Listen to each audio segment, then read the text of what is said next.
Okay. Well, I'm going to go ahead and I'm going to get started. I think there are more folks who are joining us, but I want to make sure that we are respectful of everybody's time because I know this is getting into cooking time, but we still wanted to go ahead and have this because this is an important topic. So thank you all for being online, and especially thank you all for being online right before the holiday. We really appreciate you. Today's topic for our crime prevention meeting is copper metal wire theft, which we know is a huge issue, not only for the city of Richmond, but statewide. We've seen a rise in copper metal wire theft because of the value that's associated with the wires, and it has impacted our community, especially those who have small businesses, large businesses as well, who are trying to be able to conduct business. It disrupts the system. And so today we're going to talk a little bit about the impact of copper metal wire theft, a little bit about some collaboration strategies that we can engage in. I'm going to tell you a little bit about some innovations and some things that our city's doing, other cities are doing, some of the things that the police department's already doing, what you can do as a resident, and then also a little bit about some of the new legislation that I'll talk about that might help us. And then we'll have some open question and answer. And again, if you have a question, feel free to drop it in the Q&A feature and I will read the questions out loud. But at this point in time, I am going to turn it over to our wonderful Detective Merrick, who is going to be able to provide us with a little bit of a background on what copper metal wire theft looks like in the city of Richmond, what it is. So I'm going to let him introduce himself and kind of give an overview of what he does. And then we'll go through a couple of questions with me and him, and then we'll open it up for questions from you. So thank you. Good evening, everybody. I'm Detective Mareczek with the General Crimes Unit of the Richmond Police Department. And in regards to copper and metal wire theft, the background to it is in recent years, we had big issues with catalytic converter theft. It has been big topic and it's been happening all over the place, including Richmond and this county. We try to combat that, and obviously not just us, but the state. And we had decent success. But unfortunately, criminals adapt and they realize that they can just strip telephone wires. AT&T owns most of the telephone wires in the state. They're actually mandated by the federal government to keep the wires and the phone lines on in case of emergencies. We all know that we use cell phones and most of the stuff is through telephone towers and satellite.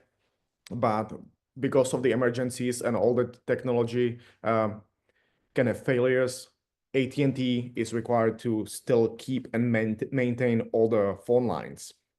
And criminals realize they can just strip the wire. What they do, they'll cut 20, 30, 40-foot piece of the copper of the wire and basically strip it down, and they'll go and sell it at the recycling facilities. We have few of them in Richmond, and obviously they know it's illegal, but they'll still buy it under the table for cash. Contra Costa County and including Richmond, we actually have the unfavorable stats. We are #1 in the Northern California for the theft. And AT&T suffered over $300 million in damages just last year. So that's kind of like just the background. For the criminals, like I said, it's super easy because they usually go to remote places. In Richmond, it'll be Point Molade, down in Beat 1 or around Richmond Parkway, where there is less foot traffic, less vehicle traffic, especially at night. They'll just bring a car, go on the pole, cut the wire, and drag it somewhere where they burn it and just strip the metal. Yeah, thank you for that background. I really appreciate that. And it's amazing to hear some of those stats. Can you repeat how much AT&T lost in general? I hope I heard that right. I don't have a general figure for the whole state, but just in our county, it was over $3 million just last year. $3 million. And it's for them, it's not just the figure for the last piece of equipment, which will be the cable, but it's also emergency response after hours for the technician. It's also the cost of labor for them to replace the cable. So for the criminal, they can sell the 20-30 foot for 50-60 bucks, but for AT&T, the 20 to 30 foot cable, it's gonna be 3,000 hours, $3,000 just to replace that piece. Yeah, you're talking about some of the impacts. And so, how would you say that this kind of impacts businesses and productivity or small businesses? So it's not just businesses, it's everybody. Obviously, the biggest inconvenience is that you might lose phone service and internet service at your home. Because obviously we all live in digital age. We're using internet on a daily basis, and that's the biggest impact for businesses that still use line, let's say for the POS system, which is connected to internet, credit card processing, businesses that use internet for e-commerce. That's negative impact for the businesses, and for the average resident, it's all just the home internet for people using home Wi-Fi. And for first responders, recently there was a theft, not in Richmond, but it was in West County, and our neighboring agencies lost 911 dispatch center. They actually had to transfer their emergency services to county dispatch. And imagine that the Contra Costa County Sheriff's Office, they handled dispatch for the Sheriff's Office, fire and rescue, and also they had to handle dispatch for another two agencies, which is overwhelming. And I believe they lost the dispatch center for about a day. So this is really serious in that it affects our communication systems as a whole, and obviously is a huge, safety hazard, not just beyond just the mere inconvenience, but definitely when it's impacting public safety's ability to be able to respond. You would say. Oh no, absolutely. And again, like it's inconvenience. Like we as a citizens and residents, we just get too comfortable with the stuff because everything works. You wake up in the morning, your internet works, your phone line works, and right now you wake up at 3, 4, 5 o'clock in the morning. You wanna check your email, you wanna answer a FaceTime call from your family, and your internet is down. So that's the biggest issue and the inconvenience, and obviously the public safety stuff. And what would you say are the impacts to the city of Richmond as a whole when we're talking about, yeah, we talked about some of the areas that are impacted, like Point Malati and Parkway. But what kind of impact have you seen to Richmond specifically? I don't think we have just something specific that will be just for Richmond. I think it's the statewide. Everybody has the same issue. First of all, obviously, it's when somebody calls 911 that they see that we have to deploy law enforcement, then you dealing with the post dispatch stuff, which is located the person, arresting the person, booking the person, then the person goes to jail. So you're taking resources from other potential dangers, and usually you're not going to dispatch just one police officer. Just last night I was actually working patrol, and we had a theft down in Bead 1, and there was 3 officers just looking for the one person who cut the wire, and then the wire is hanging out down the phone line, and it's creating traffic hazards. So you have to have police officers over there to create traffic blockage, so nobody else runs into the thick cable hanging out down the phone line. So, what are some of the things that you see the department officers or maybe even other departments doing to try to impact these, basically from like also a preventative standpoint and also investigative? So my sergeant and I went several months ago to a summit that was hosted by AT&T here in Northern California. And basically, AT&T is the most active agency because obviously they're losing the most money, but also they're losing the equipment. And they come up with some creative issues. They placing AirTags, small GPS devices in the cables. They placing security cameras. They have direct line to dispatch that they can call and be like, hey, we have a movement with the cable. The cable is moving over here. We're trying to dispatch officers there as soon as possible. And for the police officers, I mean, for us, most of the time, for us, it starts with the 911 phone call from the citizens when we know about some kind of crime that's happening. And, we talking about the crime of cutting wire. That's when the police officers go over there and try to locate the person, arrest the person, recover the property for AT&T. Also calling AT&T before they are even notified by their system. Yeah. Well, that's really helpful to know. I think one of the things that we want to stress to folks as residents that's important, and I'm sure we're preaching to the choir here, is if you see something, call. Make sure you're No, calling things as you see it in.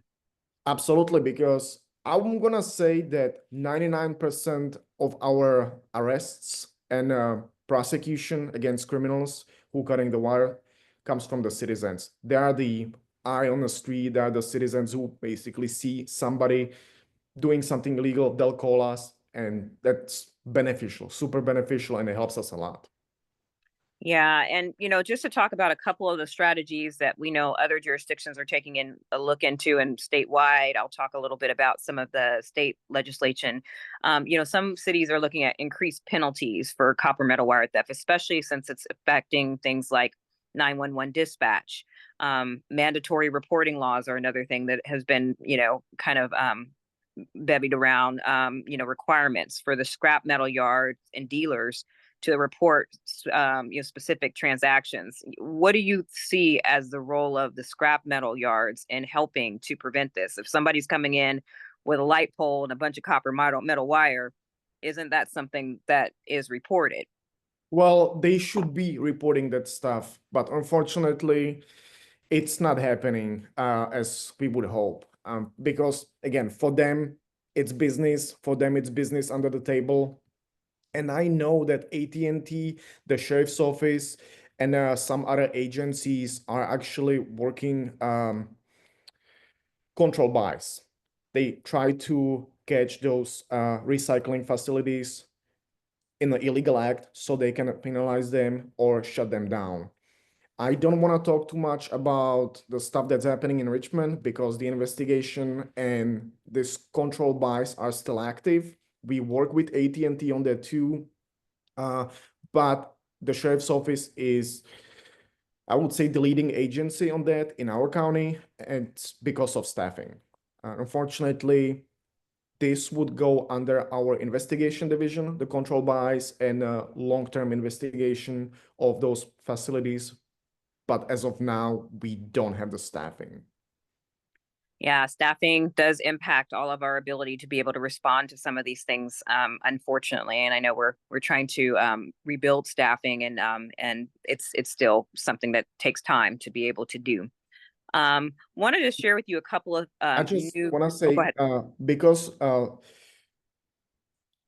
the active check on those businesses that used to be our I just forgot the name right now. I apologize. Tired because I work all day. Okay, we What- understand.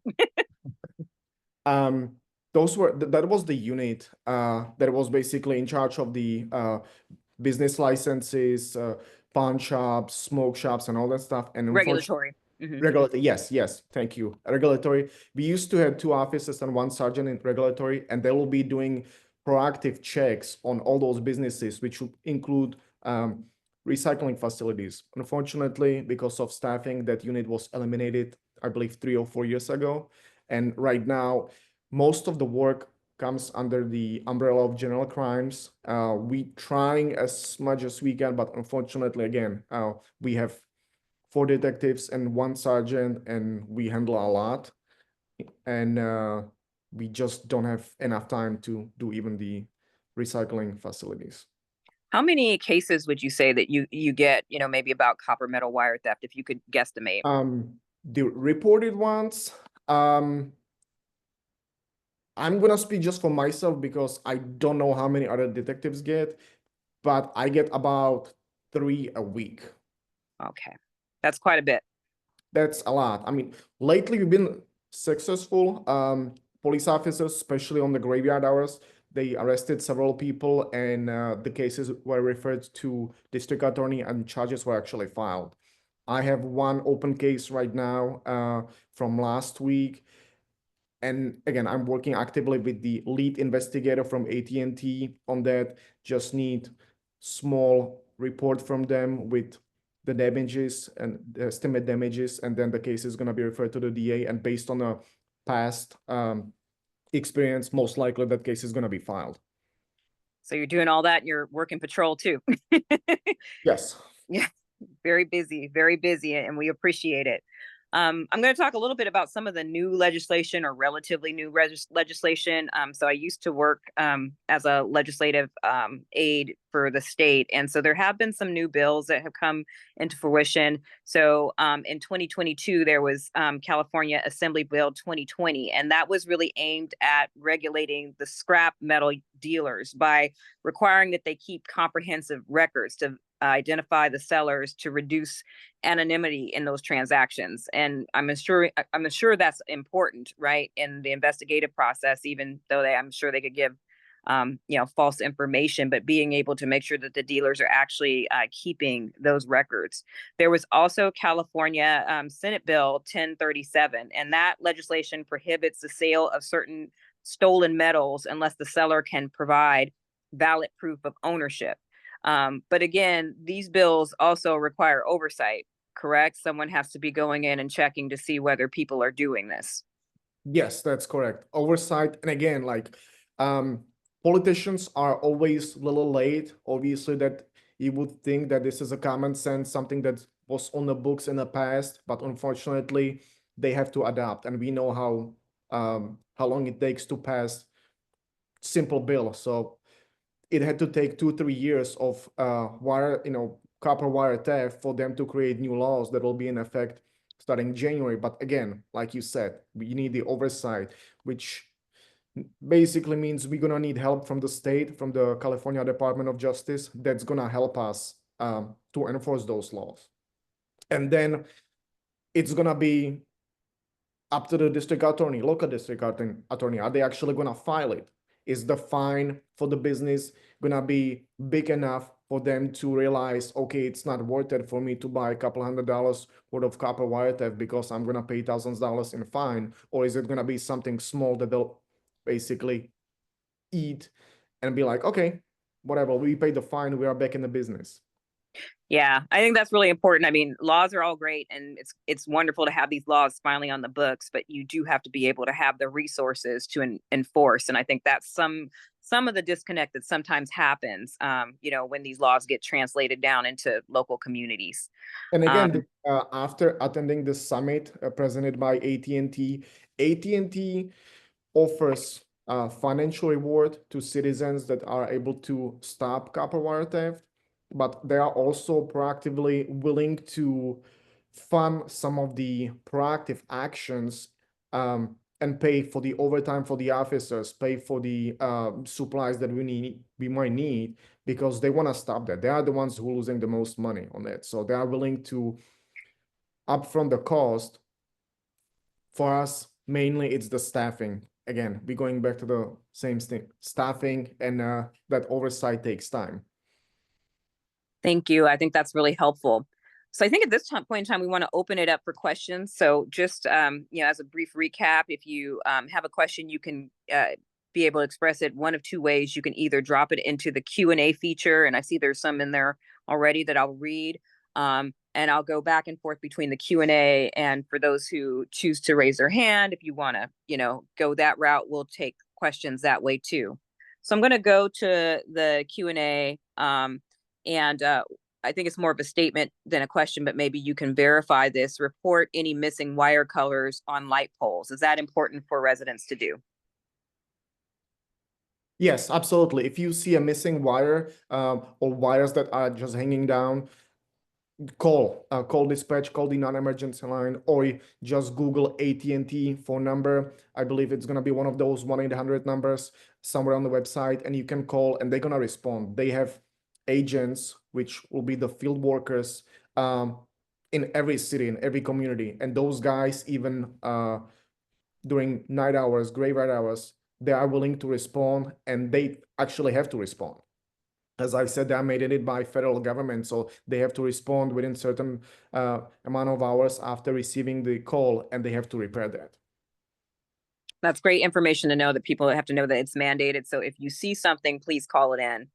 The next question is, Richmond Parkway used to have people cut the cyclone fence near a pole, pull out the wire from a distance to be able to hide it to get away after. Might have an alarm system on these wires been um, um, valuable? I think that's what was meant. So what kind of ways can, businesses and others help protect some of these resources?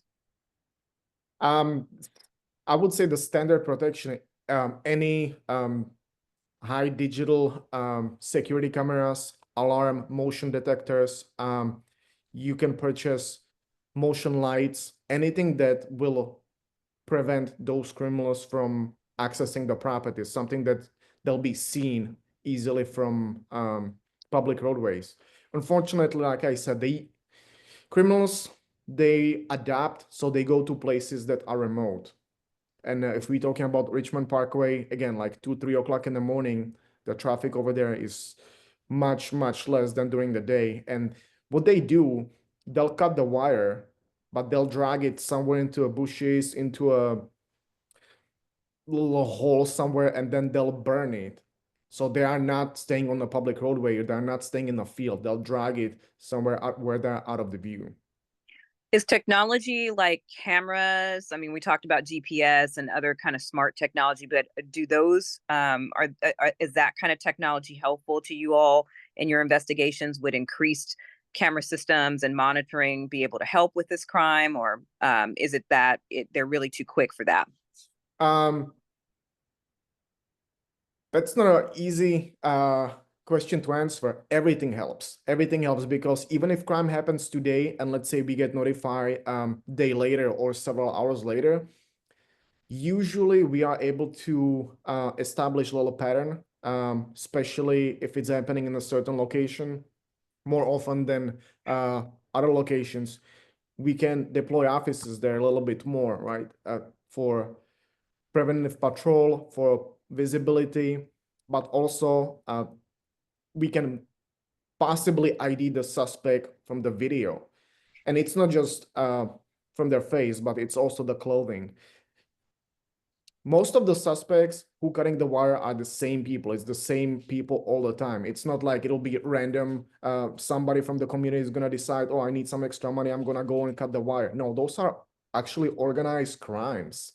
And what they do is gonna be somebody who's running the neighborhood, the region, and they will pay money to those guys who will actually commit the crime, and he's gonna give them cash.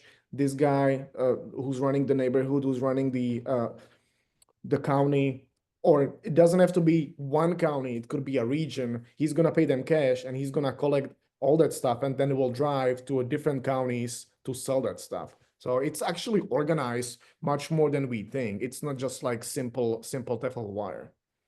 Sounds like that's why there's a need to have a regional strategy, because even if the copper metal was stolen in Richmond, it might be sold somewhere else. So you Well, have I know that San Joaquin County had a huge issue with that, and they were lucky enough that they were able to deploy 2 detectives for a 6-month period just to combat that, and they were able to ID several of the leaders of those organized crimes, and they were actually selling all that wire down in Alameda County. So for them, it was much worth it to drive from Stockton, Lodi, Manteca, all the way down to Hayward, San Leandro, and sell it over there. And if you think about it, that's 50, 60, 70 miles away.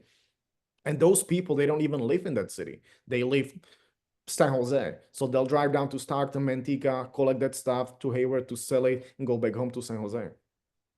And we're talking about $400,000, $500,000, $600,000 a year. Absolutely. Absolutely. There's another question in the Q&A that says, how specifically does the police department and AT&T collaborate in working to reduce copper wire theft? I guess you can talk about what you can talk about. There may be some things you can't talk about, but in general. In general, like I said, AT&T is really open and really proactive in that. The biggest thing what they do is installing those GPS devices at those areas that are being impacted the most. I'm just gonna say in city of Richmond, it's definitely Point Malade. It's definitely on Richmond Parkway because that's where they lost the most wires. They also are helping create the plans for the control buy. They'll supply the people, they'll supply the product that can be sold.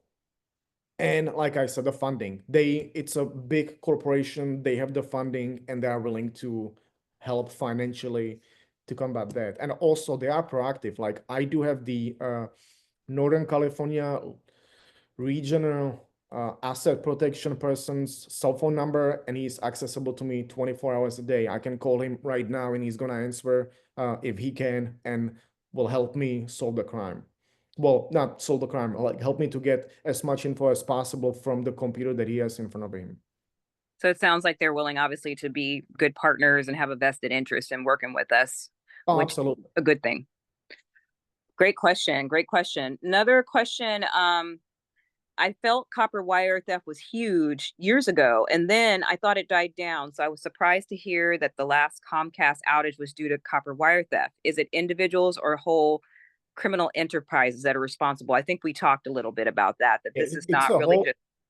yeah, it's a whole criminal enterprises.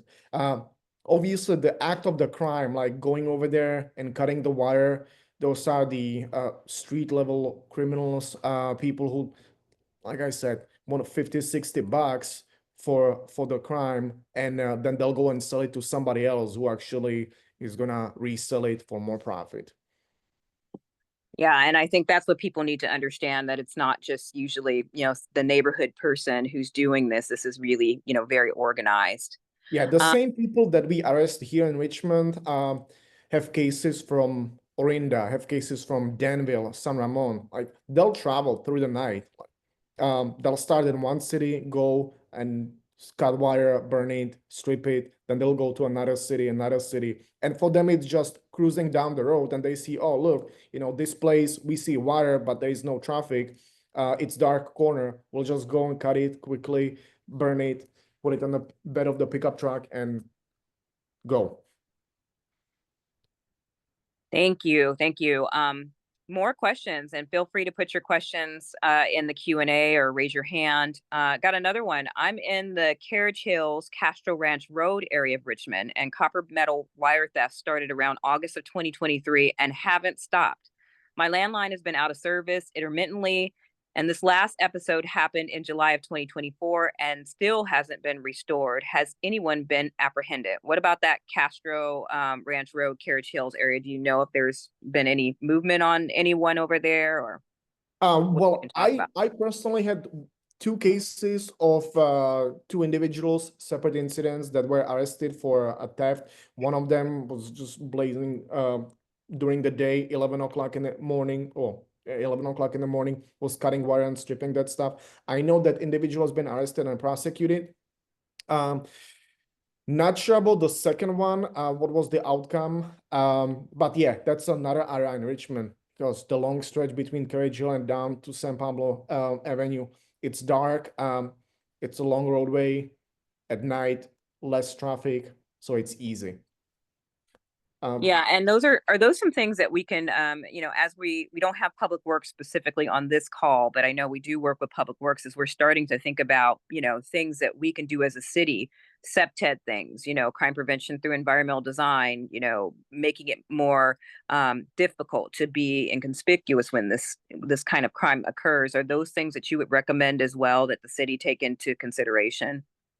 Absolutely. And like I said, every little helps. Every little helps. Like, especially when the criminals see that the city and the police department and the community and even AT&T are proactively working on that stuff, they'll go, I mean, it's kind of sucks to say, but they'll just go somewhere else, right? So it might help us in the city, but they'll go 5, 6 miles down the road So I mean, the simple answer, yes, everything helps. It's gonna help our community, but we might just push the problem onto another community, which is not really solving the issue in general.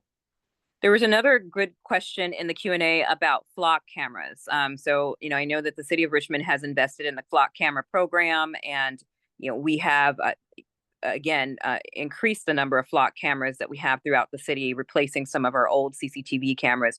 Are flock cameras helpful for this specific crime, or are there other resources that might be more helpful? Oh no, a flock. I'm gonna say not just for this crime, but for every other investigation, game changer. Like it from day one, it helped us a lot. We were regarding the copper wire theft. I had a case where I was able to ID the vehicle based on a flock. Um, was able to ID the vehicle, put the vehicle in the system. We located the vehicle, ID the driver. We found them later on in Richmond with stolen copper again. They were not from our city. They were from different county. But again, I'm gonna go back to they were stealing in Point Mulata, and we were able to ID them because of flock. But not just for this crime, but for every other investigation and other crimes, flock has just been game changer. One question I had for you, and if you had a magic wand, we know we have Assembly Bill 2020 that dealt with the regulation of the scrap metal dealers and requiring them to verify the identity of the sellers, and also the Senate Bill 1037, which prohibited the sale of certain stolen metals. But is there any other state law that you all feel that may help you at the ground level to be able to impact this? I mean, on top of my head, I cannot tell you about any other state law. I think the law that we have on the books is good enough. It just needs to be enforced. And again, it needs to be enforced to the point that those businesses will start losing their licenses or the fines will be huge. I'm talking about, tens of thousands of dollars in fines because then they will stop. Because imagine that you as a business, you might make a couple $100 or a couple $1,000 on uh, wire or on metal theft that you buy illegally. But if the fine is $10,000 for each offense, you're gonna think twice if you're gonna buy it legally or illegally, and if there's gonna be an inspection of your business, if you're gonna hide it or not. And I can tell you, just from one recent case and recent investigation, it's not just metal recycling facilities. There's also other businesses that will buy the copper under the table, and it's not just those facilities that we think that they do that. So this is kind of like an economic engine, for some that are participating in it, obviously. And one of the things that other jurisdictions have done is just what you said is increasing the fines for these kinds of crimes to make it less, attractive to be able to commit the crime, or just kind of give a wink and a nod under the table, like you said, and be able to purchase these items. But the other thing that has come up is a limit on cash transactions. I don't know if that's something that you find is helpful, but we've looked at some of the other jurisdictions, and what they've done is they limit cash payments on scrap metal sales, opting for like checks or electronic payments to make it harder for thieves to kind of profit anonymously. Again, this is all in an effort to track. Maybe the state law usurps all that, because now they are required to take that information. But that's one of the things that other jurisdictions have focused on is upping the fines and limiting cash transaction. No, absolutely. Like I said, every little helps, and it might be, the investigative tools, or it might be the regulation of the businesses. Like everything helps, honestly. And this is a long-term issue, and like one simple law is not gonna change it. Yeah, I think it's going to be take a lot of different things to make this soup really work. It's There was it's another. almost it's Go ahead. almost like all the secondhand pawn shops. They are regulated by the state, but back in the day, they would have to input all the items that they buy and sell into the giant state database, and they had to hold on to the item for a few days until the serial number or the description of the item run through the system to be sure it's not stolen. and you are required to produce ID when you are selling an item, right? But unfortunately, how everything changed mainly to online marketplace and Craigslist and OfferUp, the regulation and the enforcement of the secondhand shops slowly died. And it's almost the same thing with the metal recycling facilities. Then it has to be dedicated team that will go and do it on regular basis. I'm not sure if people in the chat or in the meeting noticed that we recently started doing smoke shop inspections. And it's been only 4 weeks since we've done it. And those businesses, they talk. The business owners, they know each other. The people who sell in the business, in the smoke shops, they know that RPD is back with code enforcement and the fire department to do inspection of our shops. So the initial impact was big. We recovered and see some illegal items. When we went the third time, the fourth time, we almost didn't locate anything because they were ready for us. Well, you guys are doing some amazing work, and I know with a very small staff, and I can't imagine with you getting 3 cases for copper metal wire a week, and that's not the only thing that you do.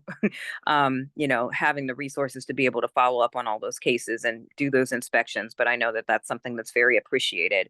Um, we have a couple more questions that have come, and so if you have a question, now's the time, or statements. And one is, how do we get one of those, I'm assuming it's flock cameras installed? So, I know that for our flock camera program, we look at areas that experience a high level of crimes that might potentially be impacted by flock cameras. So the first thing I would tell people to do is continue to obviously call in, because we use data to determine where the cameras go. But I don't know if you have any other suggestions. Um, that will be question more for you or for the admin of the Richmond Police Department.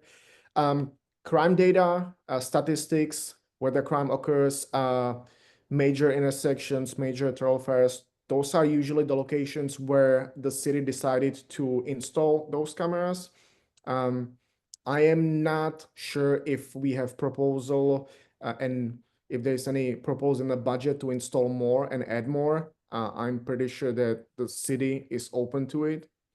But yeah, I mean, make the phone calls, contact your local council member, contact the city, because those are the people who will eventually make the financial decision. And then once the decision is made, it's gonna go to the police department, and our crime analyst will determine the locations. We as detectives, we do have some input into it. When we started installing the cameras, they ask individually, each of us, for locations. And again, like, it's us and the citizens and the city. I So if agree. you I agree. if you want one in your neighborhood, start sending emails, start making phone calls.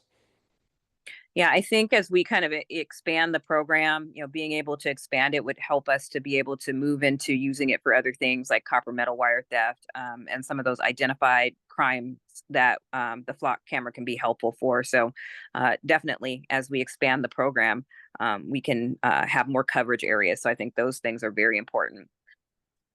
I think there was one other question in the chat, but this is kind of a general question, which we appreciate, and we'll take two. And this is a general question unrelated to copper theft, but as the holiday season is almost here and Black Friday sales and other festivities are beginning, is there anything specific that the police department is doing to prepare to tackle the holiday season in terms of public safety? So this is always the busiest season. In crime prevention, we like to say, unfortunately, this is the season to be thieving. We do see a lot of thefts that occur, a lot of people leaving packages in their car, a lot of people who are, unaware that, people are watching you as you shop, unaware of, just their surroundings as they're walking down the street and, paying attention to their phones. And so they're the victims of, car burglaries, car theft. Unfortunately, sometimes it is street robberies that happen. And really, it's a crime of opportunity in many cases. So I don't know what your suggestions might be on that in general. Almost the same thing what you said.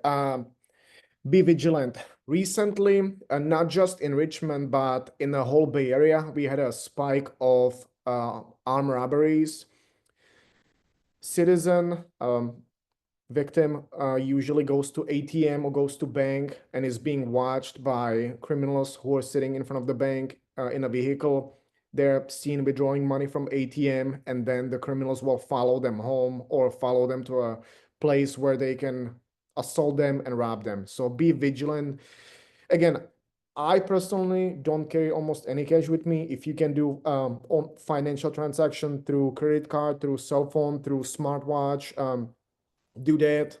Uh, but again, like be vigilant when you go to a bank, when you're dealing with financial transaction, cash, financial transaction. The same thing what you said. Do not leave anything in the cars. Nothing. Don't leave gym bag in the cars. Don't leave packages that you just picked up or you're dropping off at FedEx, UPS, or USPS. Don't leave anything in the car, because for them, it takes 10, 15 seconds to break the window and steal the package and run. But you might lose much more than 30, 40, $50 package, because it's going to cost you time. Go to a body shop, have the window replaced. The same thing with online shopping. We all do online shopping, Amazon, Etsy, and et cetera, et cetera. If you can, don't leave the packages in front of your home for too long. If you can, have the shipping companies drop the packages with your neighbor. If you are willing to travel one of those Amazon lock boxes, where they drop it and you just pick it up later. Don't leave Christmas shopping, Christmas gifts in front of your window. Criminals will go in the neighborhood, they'll see a Christmas tree with nice lights, they'll peek through the window and they'll see there's items already under the tree, they'll break the window, steal it. Just the little small things like this, be vigilant. That's one of the main things. Don't give them easy access to your property. And definitely, I would encourage all of you who are not a part of Neighborhood Watch or you're interested in joining our block captains training, please join that so that we can encourage neighborhoods to look out for each other. And I echo the sentiment. I order a lot of things online. Get a lockbox, have it delivered someplace else. Otherwise, people will go shopping on your porch because they know the cycle of the Amazon trucks. They actually follow the trucks around, Yeah, and they kind of know when they all of come in. them. Yeah. So those are things that we can be aware of. We also had a good point from Owen. Owen made a point. What about the insurance companies and going back to copper metal wire theft? Is there a role for them? Are they getting involved? Given the seriousness of the situation. Yeah, I do not know about that. I don't have answer for that, because when I deal with AT&T, it's for us, it's usually get the most important stuff for the police reports and for criminal filing. I am not sure if there is any talk between AT&T and insurance companies. We usually don't deal with the insurance company in cases like this. Absolutely. Well, I don't see any more questions in the chat. So at this point in time, I am going to just give it a second just to see if there are any more questions, and I don't see any raised hands. I do understand that this is the eve of Thanksgiving. For many of you are preparing your meals, and so we don't want to have to keep you longer than what we need to keep you. But we really want to underscore and thank you for participating today and being a part of this. This is a very important issue. I don't think people realize how serious this crime is and how much it impacts the daily business of our community, including our public response, and our public safety service. But if there are some kind of takeaways that we have from today, a couple of things I heard is it's important to collaborate and it's important to partner with businesses like AT&T and other jurisdictions and other law enforcement agencies, and understand that it's not just a Richmond specific issue. This is a regional issue. It's important to understand that this is not just one single individual that's doing this, to make a quick buck, that this is organized crime. And usually there is some kind of activity that's involved that's coordinated and a lot more complex than what people understand. It's important for the public to be aware of this and for us to have public awareness campaigns to be able to let people know that if they see something, they can say something. stricter scrap metal regulations. Obviously, the state of California has done some of those things, but we also need that enforcement piece. It's great to have the legislation, but you need to have the staffing to be able to conduct regulatory inspections on some of the dealers to make sure that they're in compliance. And it's also important for us to take a look at technology, tracking devices, GPS, those kinds of things that help us to be able to identify what's going on, as well as maybe some of those septet things of cutting back the bushes and the trees and the hedges, improving lighting to make it more difficult for people to hide and kind of do this work. And I see there were a couple other things that were dropped in the chat that I'll get to. A happy Thanksgiving to you and everyone who's on the line. Thank you so much, Owen. And then the last question is, as widespread as this crime is, are other jurisdictions collaborating with RPD to tackle this kind of organized crime more efficiently? I think you talked about CCSO and work you guys do with Sheriff's Department, but if you want to speak to that, that'd be great. It's mainly for us, it's the agencies, the neighboring agencies, the local agencies. I work on cases with El Cerrito PD. I work on cases with San Pablo PD, and mainly the sheriff's office right now is kind of in charge of the control buy with AT&T, just because some of those secondhand dealers recycling facilities are located in their jurisdiction. So AT&T approached them first, and they were proactive on that. Also, it's with other jurisdictions and other agencies within the county, it's information sharing.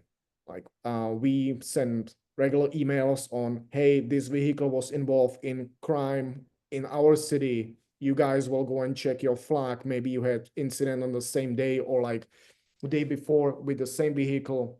And that's exactly when the flag is beneficial, because we can check the vehicle if the vehicle hit our city, and semi-track it through the location of the city and possibly link it to a crime. So with the neighboring agencies, yes, actively working. With the agencies within the jurisdiction, it's more information sharing.